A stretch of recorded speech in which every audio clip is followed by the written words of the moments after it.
오늘 우리에게 주시는 하나님의 말씀 룻기 1장 1절부터 5절까지의 말씀입니다. 자, 5월달 가정의 달 이렇게 생각하면서 지내게 되는데 어찌하든지 우리 한샘교회 성도 여러분들의 가정은 정말 소중하고 또 우리가 생각할 때마다 하나님 앞에 감사해야 할 중요한 이유라고 생각합니다. 여러분 가정이 늘 하나님의 평강으로 넘쳐나고 은혜가 충만하고 기뻐할 수 있는 일들이 풍성해지는 복된 가정 될 수 있기를 주님의 이름으로 축원합니다. 어버이 주일인데요. 이제 부모님들을 생각하는 날입니다. 어떤 분이 그런 말씀을 하세요. 지금 어머니 아버지 세대, 그러니까 한 50대 중반부터 70대 중반, 그 20여 년 세월 속에 있는 여러분들은 부모님께 효도했던 마지막 세대고, 그리고 이제는 자식들로부터 효도받지 못하는 첫 번 세대라고 그렇게 이야기를 하더라고요. 가만히 생각해 보니까 어느 정도 일리가 있는 것 같습니다. 여러분들이 며느리였던 때를 한번 생각해 보면 시어머니의 위엄 앞에서 벌벌 떨면서 새색시 시절을 지냈는데 막상 여러분들이 지금 시어머니가 되고 보니까 며느리의 눈치를 보면서 살 수밖에 없는 그런 시대가 되었잖아요. 참 안타까운 그런 모습들인데요. 어찌됐거나 우리 예수 믿는 우리 한샘교회 성도 여러분들의 가정은 자녀들이 부모님을 공경하고 부모님께 감사하면서 부모님을 잘 모시는 가정이 될 수 있기를 바랍니다. 성경에도 보면 많은 가정이 나옵니다. 근데 그 성경에 나오는 가정들을 볼 때 갈등과 문제가 없었던 가정은 하나도 없다는 것을 알 수 있습니다. 우리가 믿음의 조상으로 여기고 있는 아브라함의 가정에도 불화가 많았습니다. 처음에는 자식이 없어서 고민하던 가정이었는데 자식이 생기고 보니까 그 자식들 이스마엘과 이삭의 갈등 속에서 또 힘들어지게 되고 하갈을 내쫓는 일들이 생겨나게 되고 이 아브라함 가정에도 불화가 많았습니다. 또 동방의 의인이라고 하나님께서 인정해 주셨던 욥의 가정도 어느 날 한순간 가진 모든 재산이 다 사라져 버리고 자녀들이 한순간 한날에 죽음을 당하게 되고 또 본인에게는 큰 질병이 들어서 어려워지는, 그러니 그 하나님이 의인이라고 인정해 주셨던 욥의 가정에도 엄청난 환란이 있었습니다. 또 이스라엘의 사사들이 여러 명 있습니다마는 최고의 사사로 알려지고 있는 마지막 사사지요, 사무엘. 그 사무엘의 가정에도 자녀들로 인한 어려움이 상당히 컸습니다. 지금도 그렇지요. 어느 가정이든지 다 문제가 있고 아픔이 있습니다. 이 세상에 아픔이 없는 가정은 단 한 가정도 없다고 말해도 과언이 아닐 것입니다. 다 문제가 있고 다 힘든 일들이 있어요. 자, 그런데 그런 중에도 특별히 오늘 본문에 나오는 가정, 나오미의 가정. 오늘 본문의 주인공인데요. 이 나오미의 가정을 생각하면 참 눈물이 납니다. 아마 이 세상에 존재했던 가정들 가운데 최악의 가정이 아닐까 싶은 생각이 들 정도로 이 가정 정말 딱해요. 처음에는 좋았습니다. 엘리멜렉이라고 하는 남자, 부유한 사람이었는데요. 베들레헴 지역에 유지였던 엘리멜렉과 결혼해서 행복한 결혼 생활을 이어가며 두 아들을 낳았습니다. 하나는 말론이었고 또 하나들은 기럨이라는 이름을 지어 주었습니다. 그런데 그만 흉년이 들었지요. 네 식구가 모압 땅으로 이민을 갑니다. 이민을 간 그 모압 땅에서 이들의 비참한 아픔이 시작됩니다. 사랑하는 남편이 죽습니다. 나오미는 남편도 없이 혼자의 몸으로 두 아들을 양육하면서 결혼까지 시키게 되는데요. 두 아들 결혼한 지 10년가량 세월이 흘렀습니다. 그런데 그 두 아들 모두 자녀를 낳지 못해요. 자녀를 낳지 못할 때 갖게 되는 고민도 상당한데 두 아들이 이건 정말 청천벽력이 따로 없습니다. 둘 다 죽었습니다. 그러니 지금 이 가정은 세 여인만 남아 있습니다. 과부가 된 시어머니가 과부가 된 두 며느리를 데리고 사는 가정이 되었어요.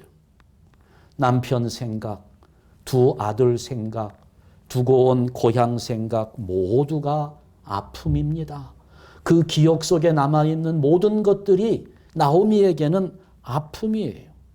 이런 아픔 속에 나오미의 가정은 더 이상 내려갈 곳이 없을 정도로 저 밑바닥까지 내려갔습니다. 이 가정 얼마나 불쌍하고 최악의 가정인 것 같아요. 그런데 여러분, 이 성경에서 보면 이름이 굉장히 중요한 의미를 갖고 있어요. 예언적인 의미가 담겨 있습니다. 엘리멜렉이라는 이름, 하나님은 나의 왕이시다 하는 의미를 갖고 있습니다.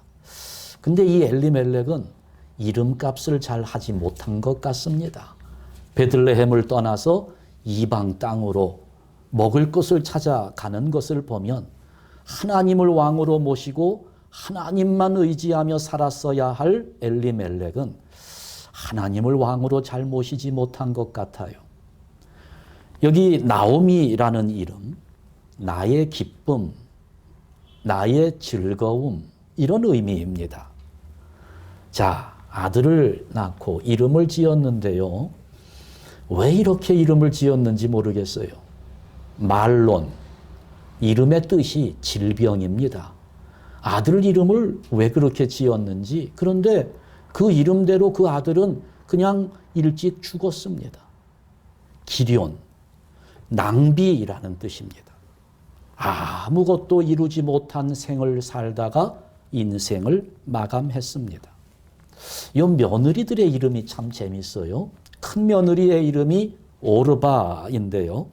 목의 뒷부분을 의미합니다. 그래서 뒤로 빠진다는 그런 의미가 이 이름에 담겨 있어요. 이름대로 뒤로 빠졌습니다. 그 다음에 룻의 이름은 친구라는 뜻이 있습니다. 그래서 결국 그 이름대로 시어머니 나오미의 좋은 인생의 동반자가 되었습니다. 그러니까 이렇게 보면 그 이름은 예언의 의미가 있어요. 자, 그래서 결국 남은 두 사람은 나오미와 룻 두 사람입니다. 기쁨의 의미를 가진 이름의 시어머니와 동반자의 이름의 의미를 가진 룻 두 사람만 남게 되었습니다. 이 두 사람이 함께하는 가정, 큰 아픔이 있었습니다. 몇 가지로 종합을 해보면 우선 첫째는 가난의 아픔이 있었습니다. 나오미가 살던 베들레헴에 큰 흉년이 들었어요. 나오미의 가정 엘리멜렉과 더불어 넉넉한 삶을 살던 집이 땅을 팔았어요. 흉년이 계속됩니다. 집도 팔았습니다. 그래도 흉년을 이기지 못합니다. 할 수 없이 이방으로 이민을 떠나갔습니다. 가난이 이 가정을 아프게 하는 거예요. 저는 저희 아버지의 살아왔던 이야기를 수도 없이 들었습니다. 아주 귀에 못이 박히도록 들었는데요. 이북에서 사시다가 일사후퇴 때 이남으로 내려오시는 그 인생 속에 말할 수 없는 고통이 있었고 고생을 하신 것 같아요. 일사후퇴 때 피난을 나와서 어떤 집에 신세를 지면서 살고 있는데 겨울에 늦게까지 직업이라고 가질 수가 없지요. 이런 일도 하고 저런 일도 하고 허드렛 일을 하면서 밤늦게 추운 겨울 돌아왔어요. 그때 어머니가 그렇게 물었습니다. 식사는 하셨어요? 그랬더니 저희 아버지가 밤늦게 들어와서 하루 이틀도 아니고 밥상을 차려달라고 하기가 너무너무 미안했다는 거예요. 그래서 그냥 아버지가 먹었어요 라고 대답을 했답니다. 그런데 저희 아버지의 마음 한쪽 구석에는 내가 먹었다고 이야기를 해도 어머니가 눈치를 좀 채고 밥상을 차려와 주기를 기대하는 마음이었었는데 눈치도 없이 어머니는 저녁을 먹었다는 아버지의 그 말을 그대로 믿고 잠자리에 그냥 들어버렸다는 거예요. 저희 아버지 빈속에 잠자리에 누웠는데 얼마나 배가 고픈지 밤새도록 배가 고파서 잠을 이루지 못하고 뒤척였던 그런 이야기를 들은 적이 있습니다. 그 배고픔의 아픔, 가난의 아픔, 이 가난하다는 거 참 아픈 일입니다. 아마 지금 우리 가운데에도 이런 가난의 아픔 속에 눈물 적시는 분이 있을지 모르겠습니다. 이 가정은 가난의 아픔이 있었습니다. 두 번째, 사별의 아픔을 가지고 있었습니다. 이민간 이국 땅에서 남편이 세상을 떠났습니다. 심리학자들이 그렇게 이야기하죠. 사람이 살면서 가장 크게 스트레스를 받을 때가 바로 배우자가 사망했을 때라고 분석합니다. 이 부부가 함께 살다가 엇비슷한 시기에 죽으면 얼마나 좋을까요? 그런데 어느 가정이든지 간에 누군가는 먼저 가야 합니다. 그러면 남는 사람은 아픕니다. 큰 스트레스를 받게 돼요. 지금 나오미는 이방 땅에서 자기 인생에 가장 큰 스트레스가 되는 아픔을 겪은 겁니다. 근데 그게 다가 아니에요. 또 다른 아픔이 밀려왔습니다. 큰아들 말론이 죽었습니다. 여러분, 우리가 그런 말 하잖아요. 부모가 죽으면 산에 묻고 자식이 죽으면 어디에 묻어요? 가슴에 묻는다고 이야기하잖아요.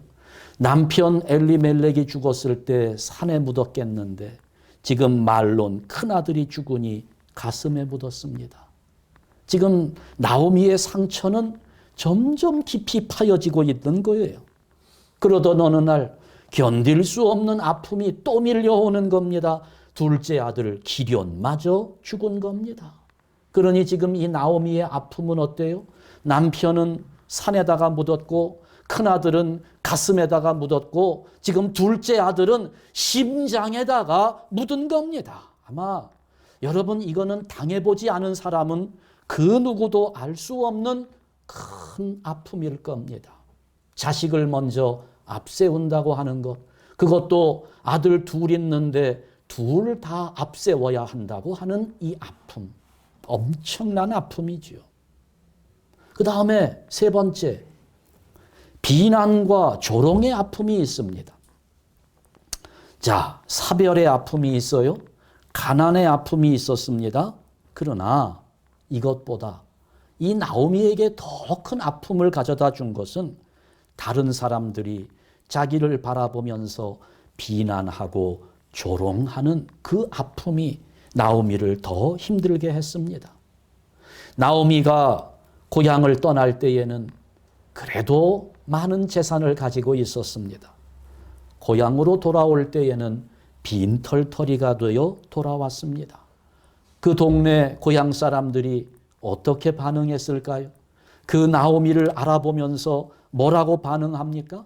그 반응이 오늘 우리가 읽지는 않았지만 1장 19절에 분명하게 나와 있습니다.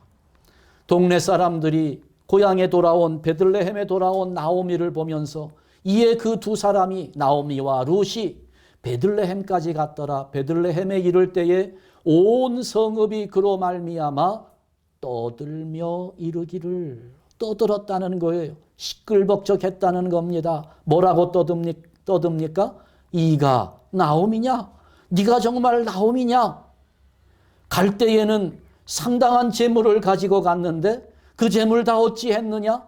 여기 흉년이 들었다고 먹을 것을 찾아 모압 땅으로 가더니 아니 어찌 이렇게 돼가지고 돌아왔느냐? 네가 정말 나오미가 맞느냐?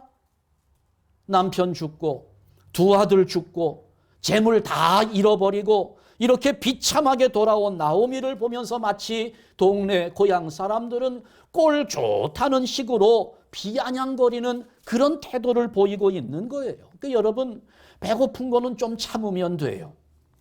남편 죽은 거, 아들 죽은 거, 이건 뭐 어찌 할 수 없는 일이니까, 인간의 힘으로는 할 수 없는 일이니까 그냥 넘어가요. 그런데 그런 자신의 처지를 보면서 사람들이 이렇게 비웃으면서 비난하고 조롱하고, 이건 정말 참을 수 없습니다. 참기가 너무 어려운 일이에요. 그러나 나오미는 참고 받아들였습니다. 오늘 우리도 이렇게 비난받을 때가 종종 있습니다.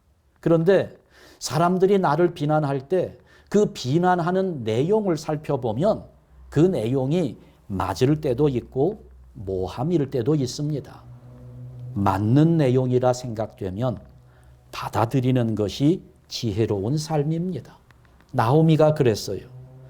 나 자기를 향해서 비난하고 조롱하는 거 참기 힘들었지만 사실이니까 참았습니다. 자, 이런 나오미의 인생, 이렇게 정리할 수 있는 거예요. 엎친 데 덮친 인생입니다. 오늘 이 가정은 늑대를 피하려고 했더니 호랑이를 만난 꼴입니다. 곰을 피하려다가 사자를 만난 꼴이 되어버리고 말았어요. 이렇게 나오미의 인생은 계속 내리막길이었습니다. 한없이 추락하고 있었어요. 그러나 중요한 것은 그 인생의 결론입니다. 여러분, 회복으로 끝나고 있어요. 그 나오미의 인생은 이렇게 끊임없이 나락으로 떨어지고 또 떨어지는 그런 처참한 인생이었지만 마지막 결론은 회복이었습니다. 그의 며느리 룻 때문에 회복되었다는 겁니다. 그러면 룻이 어떻게 했기에, 룻이 무엇을 했기에 나오미의 가정이 회복될 수 있었을까요? 두 가지를 살펴보려고 합니다. 첫 번째, 룻은 오직 한 길을 걸어갔습니다. 오직 한 길. 여러분, 지금 모압에서 3명의 여인이 과부가 되어 나오는 그림을 한번 머릿속에 그려보십시오. 자, 시어머니 나오미, 큰 며느리 오르바, 둘째 며느리 룻, 3 여인이 나옵니다. 그러다가 나오미가 자부들에게 이렇게 말하죠. 12절, 13절 말씀을 우리가 읽어보면 내 딸들아 되돌아가라. 나 따라오지 말고 되돌아가라. 나는 능력도 없고 나이도 많고 이제 더 이상 너희들에게 해줄 게 없으니 여호와의 손이 나를 치셨으므로 나는 너희로 말미암아 더욱 마음이 아프도다. 돌아가라고 그랬더니 오르바는 시어머니에게 입을 맞추고 울면서 고향으로 되돌아갔습니다. 나오미가 룻에게 또 이야기합니다. 15절 말씀을 보면 너도 너의 동서를 따라 돌아가라. 너도 돌아가라. 그때 룻이 대답하는 말. 룻기 1장 16절 17절을 보게 되면 이거 아주 중요하고 유명한 말씀이지요. 어머니에게 이렇게 이야기하는 거예요. 그 룻은 그냥 한 길만 걸어가는 겁니다. 내가 다른 길 택하지 않겠다는 거예요.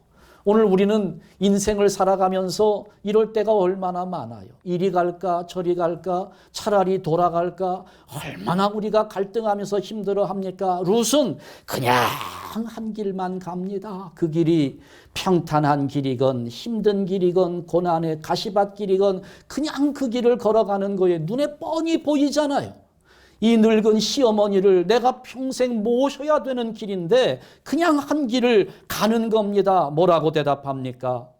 어머니께서 가시는 곳에 나도 가고 어머니 머무시는 곳에 나도 머물겠나이다. 어머니의 백성이 나의 백성이 되고 어머니의 하나님이 나의 하나님이 되시리니 어머니 죽으시는 곳에서 나도 죽어 거기 묻힐 것이라. 만일 죽는 일 외에 어머니를 떠나면 여호와께서 내게 벌을 내리시고 더 내리시기를 원하나이다. 내가 벌 받아 죽을지언정 나는 그냥 이 길을 가겠습니다. 어머니 따르겠습니다. 네, 여러분 보세요. 룻이 이렇게 그냥 오직 한 길을 걸어가니까 어떻게 됩니까? 룻을 통하여 예수님의 가문이 만들어지는 거예요. 이 한 길을 걸어갔던 룻은 예수님의 조상이 되었습니다. 이방 여인이, 유대인들은 이방 사람들의 존재 목적을 지옥의 땔감으로 쓰기 위함이라고 이야기합니다. 더군다나 여자들은 더 무시했죠. 이방의 여인이, 유대인들은 사람 취급도 잘 해주지 않는 이방 여인이 지금 예수님의 족보에 들어온 겁니다. 그러니까 보세요. 지금까지는 이 가정이 최악의 가정이에요. 그러나 룻이 오직 한 길을 걸어가다 보니 하나님이 복을 주셔서 그 최악의 가정에서 최고의 가문을 이루는 엄청난 복을 허락해 주신 겁니다. 여러분, 우리가 힘들 때 포기하고 싶은 마음이 있어요. 어려울 때 절망스럽습니다. 그러나 여러분의 그 어려움과 여러분의 그 힘든 모습이 나오미만 할까요? 룻만 하겠습니까? 우리가 포기하면 안 되는 이유가 여기 있는 겁니다.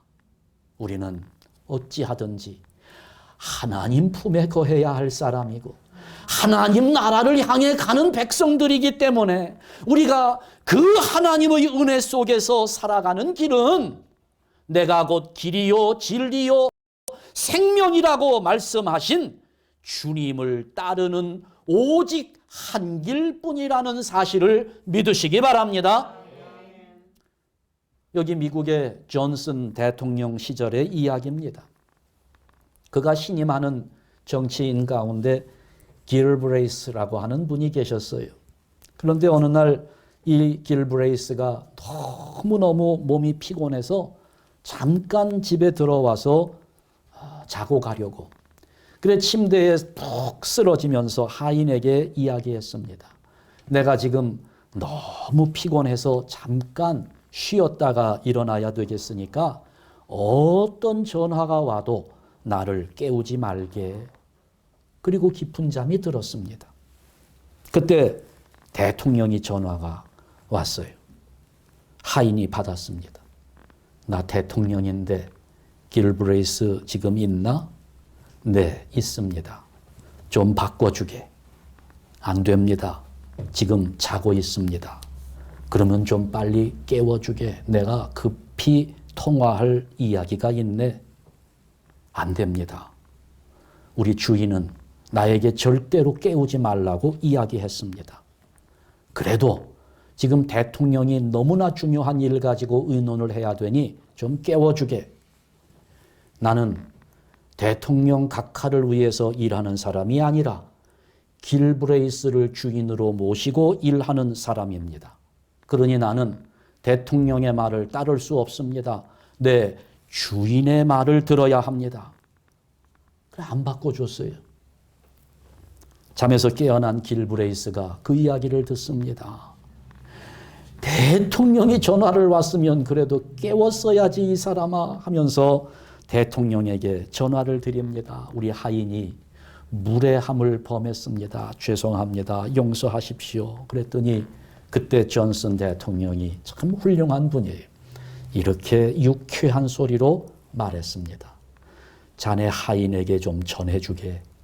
백악관에서 나를 위해서 일해줬으면 좋겠다고 좀 전해주게. 이렇게 이야기했다는 겁니다. 여러분, 우리는 한 주인을 바라보고 그 주인을 향해서 오직 한 길. 지금 룻은 시어머니를 위하여 성실하게 살았던 겁니다. 오직 한 길을 갔어요. 하나님이 그에게 큰 보상을 주시잖아요. 최고의 가문을 이루게 하셨습니다. 두 번째, 룻은 오직 하나님만 의지했습니다. 원래 이 룻은 이방 여인이기 때문에 하나님을 알지 못했습니다. 그러나 이 집에 시집을 오면서 시어머니 나오미를 통하여 하나님을 알게 되었습니다. 그러니 여기서 뭐라고 고백합니까? 어머니의 하나님이 나의 하나님이 되시리니. 그러니까 그 시어머니를 통해서 자기가 한번 하나님을 믿기로 작정을 했으니 나는 끝까지 하나님만 섬기겠습니다. 그러니 하나님께서 쑥대밭이 되어버린 나오미 가정을 룻을 통하여 회복시켜 주시는 겁니다. 최악의 가정을 최고의 가문으로 만들어 주시는 거예요. 룻은 그렇게 살았어요. 큰 자부 오르바와는 달랐습니다. 끝까지 어머니를 따라왔습니다.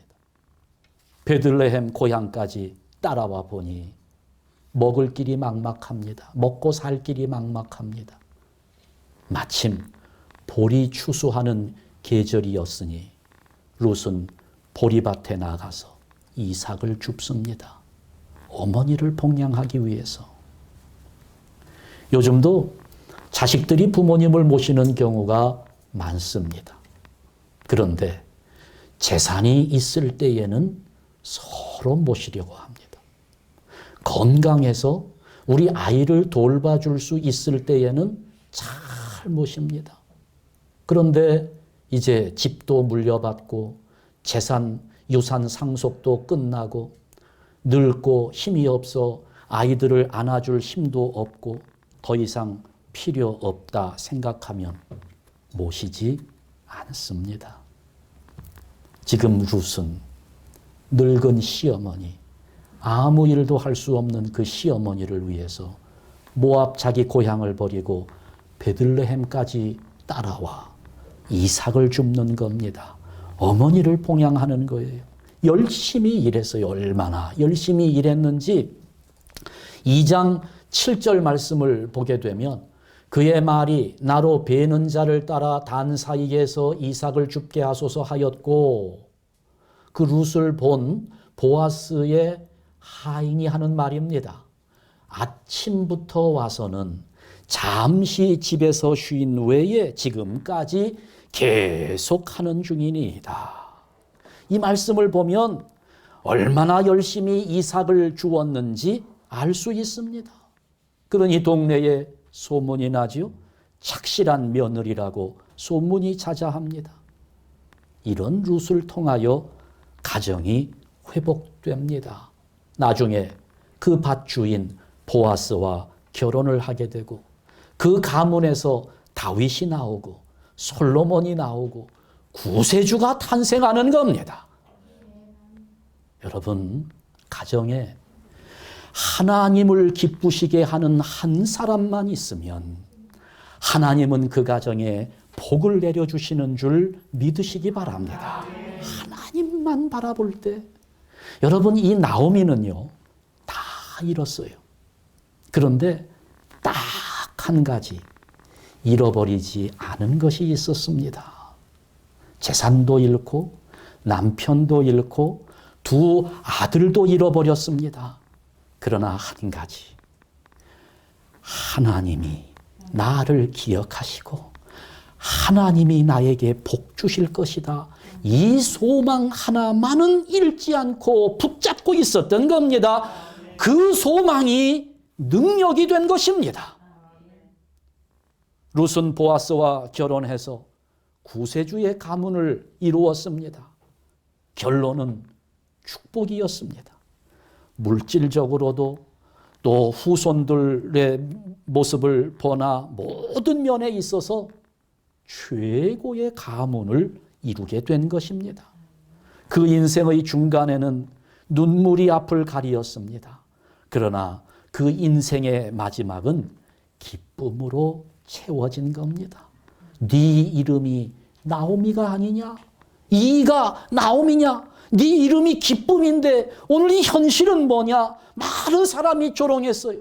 네 이름은 즐거움인데 네 인생의 즐거움은 어디에 있느냐? 조롱했어요. 인생 중간에는 기쁨이 없었습니다. 즐거움이 없었습니다. 그러나 이름대로 인생 마지막 결론은 기쁨으로 즐거움으로 채워지는 그런 모습입니다. 여러분, 마지막 웃음이 진짜 웃음입니다. 마지막에 웃을 수 있어야 돼요. 최후에 웃는 자가 되어야 합니다. 중간 결산은 참된 결산이 아닙니다. 마지막 평가가 참된 평가가 되는 것입니다. 상처투성이에 뒤범벅이 되어버린 최악의 가정, 나오미의 가정에는 많은 아픔들이 있었습니다. 그러나 나오미, 남편도 잃고 자식도 잃고 재산도 잃고 다 잃었지만 단 한 가지 잃어버리지 않았던 하나님을 향한 소망으로 승리한 사람입니다. 지내놓고 보면 모든 사건 속에는 하나님의 묘한 섭리가 들어있습니다. 이 역사 속에 하나님의 구속사가 흐르고 있는 거예요. 기근을 당하고 이민을 가고 남편이 죽고 아들들이 죽고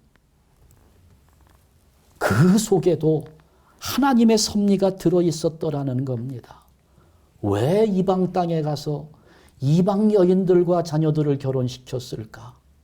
그 이방 여인이 베들레헴까지 따라와서 예수님의 조상이 돼요. 저는 이 부분이 얼마나 감격스러운지 모릅니다. 예수님의 피에 이방인의 피가 섞이도록 하기 위한 하나님의 계획이었던 겁니다. 유대인들만을 구원하기 원함이 아니고 세상 모든 사람, 이방 족속들까지 구원하기 원하시는 하나님의 계획 속에 이방 여인을 예수님의 족보에 집어넣는 하나님의 섭리가 여기에 들어있었던 겁니다. 그래서 예수님 조상 중에 이방 여인이 들어간 거예요. 예수님은 모든 인류의 구세주이기 때문입니다. 오늘 우리 한샘교회 성도들 역시 오직 한 길, 예수님만 따라가며 하나님만 의지하면서 믿음으로 최고의 가문을 이룰 수 있기를 주님의 이름으로 축원합니다. 기도하겠습니다.